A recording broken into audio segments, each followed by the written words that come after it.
I'd like to begin with a verse in Proverbs and chapter 25. ಜ್ಞಾನೋಕ್ತಿಗಳು 25ನೇ ಅಧ್ಯಾಯದಲ್ಲಿನ ವಚನದಿಂದ ನಾನು ಪ್ರಾರಂಭಿಸಲು ಇಷ್ಟಪಡುತ್ತೇನೆ. And the second verse, it says, ಎರಡನೇ ವಚನ ಈ ರೀತಿಯಾಗಿ ಹೇಳುತ್ತೆ, it is the glory of God to conceal a matter. ವಿಷಯವನ್ನ ರಹಸ್ಯ ಮಾಡುವುದು ದೇವರ ಮಹಿಮೆ ಎಂಬುದಾಗಿ ಇಲ್ಲಿ ಇದೆ. And it's the glory of kings to search out that matter. ಅರಸರ ಘನತೆಯು ವಿಷಯವನ್ನ ಶೋಧಿಸುವುದು ಎಂಬುದಾಗಿ ಕೂಡ ಇಲ್ಲಿ ಹೇಳುತ್ತೆ. As I've read that verse many times in my life, I've felt that ಈ ವಚನವನ್ನ ನಾನು ನನ್ನ ಜೀವಿತದಲ್ಲಿ ಅನೇಕ ಬಾರಿ ಓದ್ಕೊಂಡಿದ್ದೀನಿ. ಆಗ ನನಗೆ ಅನಿಸಿದ್ದೇನಪ್ಪ ಅಂದ್ರೆ, there are things that are concealed in God's word. ದೇವರ ವಾಕ್ಯದಲ್ಲಿ ಕೆಲವು ವಿಷಯಗಳು ರಹಸ್ಯವಾಗಿರುತ್ತವೆ. And that's part of God's glory, that He hides certain things. They're not on the surface. ಅದು ದೇವರ ಮಹಿಮೆಯ ಒಂದು ಭಾಗ. ಆತನು ಕೆಲವು ಸಂಗತಿಗಳನ್ನ ಗುಪ್ತವಾಗಿಡುತ್ತಾನೆ. ಅವು ಹೊರಗಡೆ ಕಾಣೋ ರೀತಿಯಲ್ಲಿ ಇರುವುದಿಲ್ಲ. The things you get on the surface are truths, but the most valuable truths are concealed. ಮೇಲ್ಗಡೆ ನಿಮಗೆ ಕಾಣಿಸುವಂತ ಕೆಲವು ಸಂಗತಿಗಳು ಸತ್ಯಗಳಾಗಿರ್ತವೆ, ಆದರೆ ಅತಿ ಬೆಲೆಯುಳ್ಳ ಮೌಲ್ಯವುಳ್ಳಂತ ಸತ್ಯಗಳು ಗುಪ್ತವಾಗಿ ಇಡಲ್ಪಟ್ಟಿರುತ್ತವೆ. It's like you get a lot of good things on the surface of the earth, like oranges and apples and a lot of fruit and vegetables. ಮೇಲ್ಗಡೆ ಅಂದರೆ ಭೂಮಿಯ ಮೇಲೆ ಅನೇಕ ಒಳ್ಳೆಯ ಸಂಗತಿಗಳು ನಮಗೆ ಸಿಗುತ್ತವೆ. ಕಿತ್ತಳೆ, ಸೇಬು ಮತ್ತು ಇನ್ನಿತರೆ ಹಣ್ಣುಗಳು, ತರಕಾರಿಗಳು ಕಾಣಸಿಗುತ್ತವೆ. But the really valuable things like gold and silver, you got to go 10,000 feet under the ground to get it. ಆದರೆ ಅತಿ ಹೆಚ್ಚು ಬೆಲೆಯುಳ್ಳಂತ ಸಂಗತಿಗಳು ಅಂದರೆ ಬಂಗಾರ, ವಜ್ರ, ವೈಡೂರ್ಯಗಳು 10,000 ಅಡಿಗಳಷ್ಟು ಅಗೆಯಬೇಕಾಗುತ್ತದೆ ಅದು ನಮಗೆ ಬೇಕಂದ್ರೆ. So it's the same principle in scripture. ಸತ್ಯವೇದದ ವಚನಗಳಲ್ಲಿ ಅದೇ ತತ್ವ ಒಳಗೊಂಡಿರುವಂತದ್ದಾಗಿದೆ. There are a lot of things you can get on the surface. ನೀವು ಮೇಲ್ಗಡೆ ಅನೇಕ ಸಂಗತಿಗಳನ್ನ ಪಡೆದುಕೊಳ್ಳಬಹುದು. If we confess our sins, He's faithful and just to forgive us and cleanse us from all unrighteousness. ನಾವು ನಮ್ಮ ಪಾಪಗಳನ್ನು ಅರಿಕೆ ಮಾಡಿದಾಗ ಆತನು ನಂಬಿಗಸ್ತನಾಗಿರುತ್ತಾನೆ, ನಮ್ಮ ಪಾಪಗಳನ್ನು ಕ್ಷಮಿಸುತ್ತಾನೆ ಮತ್ತು ನಮ್ಮನ್ನು ನಮ್ಮ ಅನೀತಿಗಳಿಂದ ತೊಳೆದು ಹಾಕುತ್ತಾನೆ. But you can live with that verse and never get into the depths of God. ನೀವು ಅದೇ ವಚನದಲ್ಲಿ ನಿಂತ್ಕೊಂಡು ಆಳವಾಗಿ ದೇವರಲ್ಲಿ ನೀವು ಹೋಗಲಿಲ್ಲ ಅಂದ್ರೆ, and that's the condition of many believers. ಇದೇ ಸ್ಥಿತಿ ಅನೇಕ ವಿಶ್ವಾಸಿಗಳಲ್ಲಿ ಕಂಡು ಬರುವಂತದ್ದಾಗಿದೆ. They move superficially. ಅವರು ಸ್ವಾಭಾವಿಕವಾಗಿ ಹಾಗೆ ನಡೆದು ಹೋಗ್ಬಿಡ್ತಾರೆ. And ಮತ್ತು even in asking God to show us sin in our life, ನಮ್ಮ ಜೀವಿತದಲ್ಲಿನ ಪಾಪಗಳನ್ನ ತೋರಿಸಿಕೊಡುವಂತೆ ದೇವರಲ್ಲಿ ಕೇಳುವಂತ ವಿಷಯದಲ್ಲಿಯೂ ಕೂಡ we can be superficial. ನಾವು ಹಂಗೆ ಸ್ವಾಭಾವಿಕವಾಗಿ ಹಾದು ಹೋಗೋ ಸಾಧ್ಯತೆ ಇದೆ. And think of just a few external things. ಕೆಲವು ಹೊರಗಡೆ ಸಂಗತಿಗಳ ಕುರಿತಾಗಿ ಯೋಚಿಸೋ ಸಾಧ್ಯತೆ ಮಾತ್ರ ಇರುತ್ತದೆ. And not allow the Holy Spirit to go deep. ನಾವು ಪವಿತ್ರಾತ್ಮನನ್ನ ಬಹಳ ಆಳವಾಗಿ ಹೋಗುವಂತೆ ಅನುಮತಿಸದೇ ಇರುವ ಸಾಧ್ಯತೆ ಇರುತ್ತದೆ. So remember that the most precious things in scripture are deep down. ಇದನ್ನ ನೆನಪಿಡ್ರಿ, ವಚನಗಳಲ್ಲಿನ ಅತ್ಯಮೂಲ್ಯವಾದಂತ ಸಂಗತಿಗಳು ಬಹಳ ಆಳವಾದ ಸ್ಥಳದಲ್ಲಿರುತ್ತವೆ. And it's when it says the glory of kings, we are the kings, we are kings and priests in Christ. ಇಲ್ಲಿ ಹೇಳುತ್ತೆ ನೋಡ್ರಿ, ಅರಸರ ಘನತೆಯು ಅಂತ.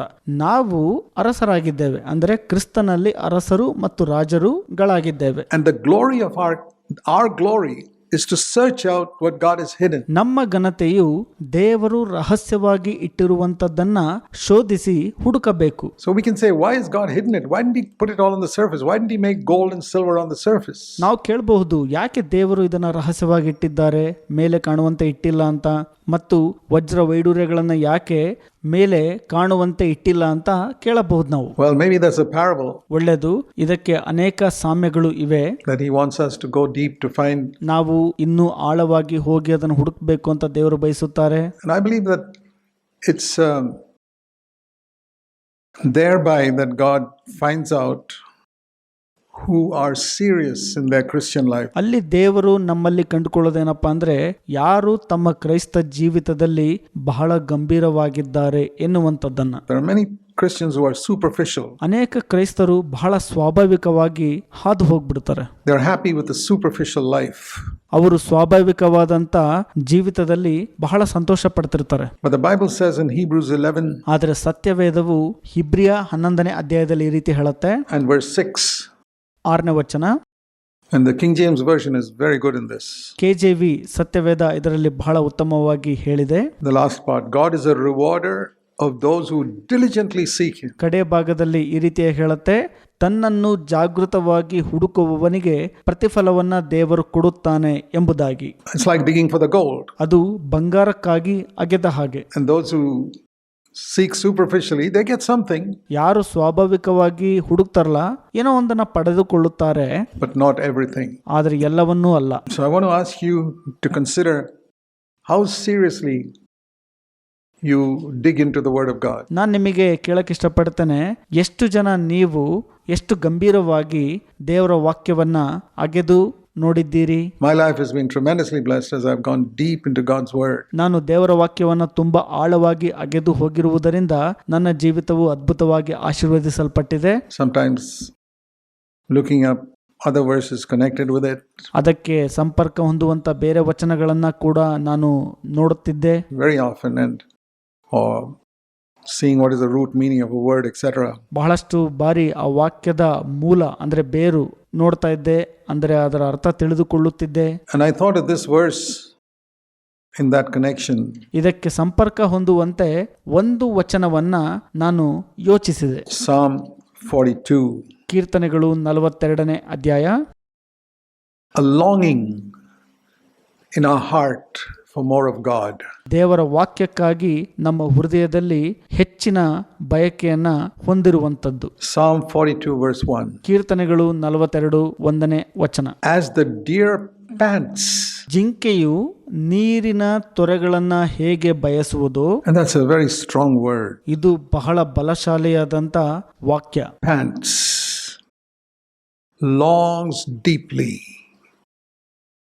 for the water brooks when its mouth is dry and thirsty. ಜಿಂಕೆಯು ಹಸಿದು ಬಾಯಾರಿದಾಗ ನೀರಿನ ತೊರೆಗಳನ್ನ ಬಯಸುವಂತದ್ದು. So my soul pants for you, O God. ಹಾಗೆಯೇ ದೇವರೇ, ನನ್ನ ಪ್ರಾಣವು ನಿನ್ನನ್ನು ಬಯಸುತ್ತದೆ. My dear brothers and sisters, can you say that about yourself before God? ನನ್ನ ಪ್ರಿಯ ಸಹೋದರ ಮತ್ತು ಸಹೋದರಿಯರೇ, ದೇವರ ಮುಂದುಗಡೆ ನೀವು ಈ ರೀತಿಯಾಗಿ ಹೇಳುವವರಾಗ್ತೀರಾ? As the deer pants, it's not just, oh, I'm a bit thirsty, I'd like to go and get some water. No, it's panting. That means heavy breathing. I want it, I can't find it. ಜಿಂಕೆಯು ಹೇಗೆ ಬಯಸುವುದು, ಅದರರ್ಥ ಏನೋ ಒಂದು ಬಾಯಾರಿಕೆ ಆಯಿತು ಅಂದ್ರೆ ನನಗೆ ನೀರು ಬೇಕಪ್ಪ ಅಂತ ಹೇಳಿ ಹೋಗಿ ನೀರು ಕುಡಿಯೋ ಥರ ಅಲ್ಲ, ಅದು ಹಾತುರಿಯ ರೀತಿಯಲ್ಲಿ. ಅದರರ್ಥ ಉಸಿರಾಟ ಮೇಲೆ ಕೆಳಗೆ ಆಗ್ತಿರುವಾಗ ನನಗೆ ಬೇಕು ನೀರು ಅನ್ನುವಂಥದ್ದು. Those who seek for God like that and who seek into His Word like that. ದೇವರನ್ನ ಮತ್ತು ದೇವರ ವಾಕ್ಯವನ್ನ ಯಾರು ಆ ರೀತಿಯಾಗಿ ಹುಡುಕುತ್ತಾರೋ, get into a relationship with God that makes them triumphant in every situation.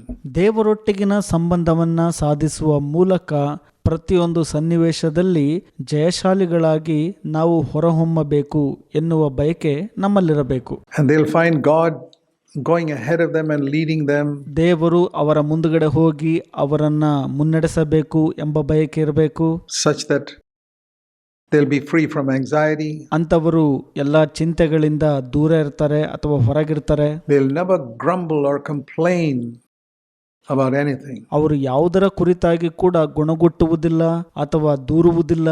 Because they know God's working everything for their good to make them like Christ. ಯಾಕಂದರೆ ಪ್ರತಿಯೊಂದು ಕೂಡ ಅವರ ಒಳ್ಳೆಯದಕ್ಕಾಗಿ ದೇವರು ಮಾಡ್ತಾ ಇದ್ದಾರೆ ಮತ್ತು ತಮ್ಮನ್ನ ಕ್ರಿಸ್ತನ ಸಾರೂಪ್ಯಕ್ಕೆ ಅಂದ್ರೆ ಕ್ರಿಸ್ತನ ರೀತಿಯಲ್ಲಿ ನಡೆಸ್ತಾ ಇದ್ದಾರೆ ದೇವರು ಎಂಬುದಾಗಿ ಅವರಿಗೆ ತಿಳಿದಿರುತ್ತದೆ. In our life, ನಮ್ಮ ಜೀವಿತದಲ್ಲಿ, Jesus said about the seed of the word of God. ದೇವರ ವಾಕ್ಯವೆಂಬ ಬೀಜದ ಬಗ್ಗೆ ಯೇಸು ಸ್ವಾಮಿ ಹೇಳಿದ್ದಾರೆ ಈ ರೀತಿಯಾಗಿ. The seed, the parable of the sower in Matthew 13.